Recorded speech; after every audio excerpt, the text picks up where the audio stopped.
Welcome back to 12 Days of Music Stories. Today is day 10, and day 10 is July 3rd, 1984, the day when two of the greatest punk albums of the 1980s were released.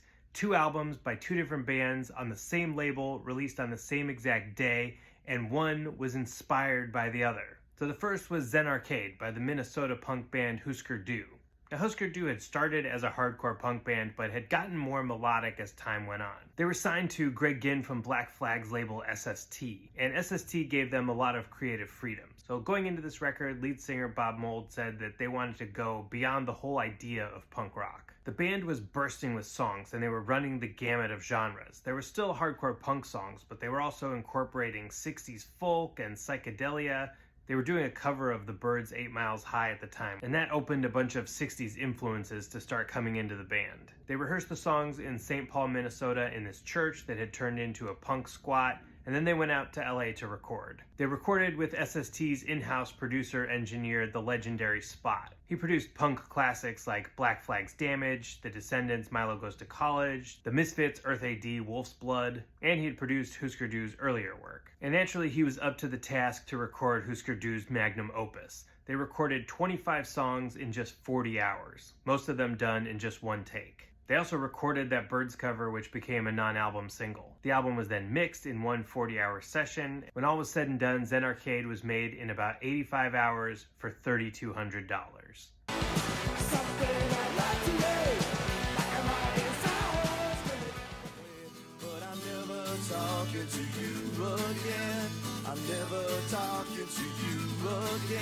The band tried to tell SST that this was going to be a big record, but for whatever reason, SST only pressed about 5,000 copies of this double album. And of course, it immediately sold out. The record was out of stock for months, because people recognized almost right away that this was something special. The album was critically acclaimed. Rolling Stone referred to it as the thrash quadrophenia. It led to the band getting signed to a major label, and it remains a hugely influential and important record.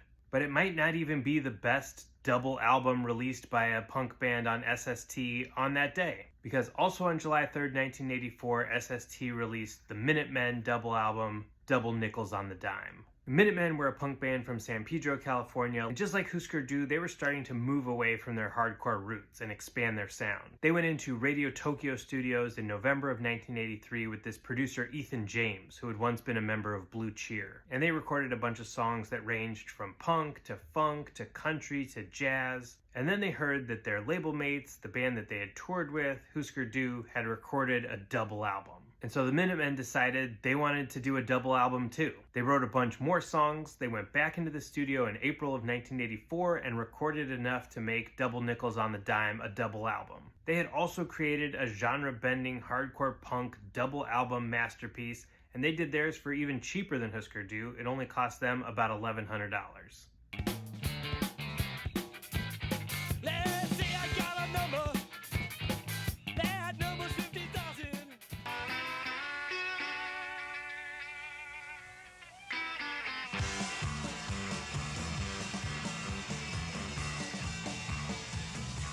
Then for some reason, even though Zen Arcade had been completed long before the completion of Double Nickels on the Dime, SST decided to delay the release of Zen Arcade so they could release both albums on the same day. And that was July 3rd, 1984. Double Nickels on the Dime was also highly acclaimed. Both records are absolute classics. To quote the book American Hardcore, this day represented either the pinnacle or the downfall of the pure hardcore scene. That's it for day 10. Join me tomorrow for another brand new story.